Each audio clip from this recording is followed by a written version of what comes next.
முகத்துல நல்ல தேஜஸ் பெருகணும், வசீகரத்தன்மை அதிகமாகணும், முகம் நல்ல பொலிவா இருக்கணும், களையா இருக்கணும். அதுக்கு ஒரு அற்புதமான தந்திரம் ஒண்ணு சொல்றேன் பாருங்க. கையில ஜலமுத்திரை வச்சுக்கணும். யாருடைய உடம்புல நீர் தத்துவம் நல்ல அருமையா வேலை செய்தோ அவங்களுக்கு முகத்துல ஒரு வசீகரத்தன்மை, ஒரு கவர்ச்சி அது உருவாகும். கையில ஜலமுத்திரை வச்சுக்கணும்.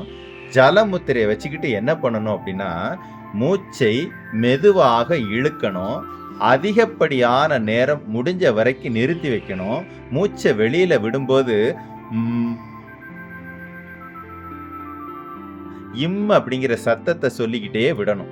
மூச்சை மெதுவா இழுக்கணும், அதிக நேரம் நிறுத்தணும். வெளியில விடும்போது அப்படிங்கிற சத்தத்தை சொல்லிக்கிட்டே விட்டீங்க அப்படின்னா, கையில ஜலமுத்திரையோட முகத்துல உலகத்தே ஈர்க்கிற அளவுக்கு அந்த கவர்ச்சி, அந்த ஆன்டி ஏஜிங், அந்த சுருக்கங்கள்லாம் மாறி அழகா மாறிடுவீங்க.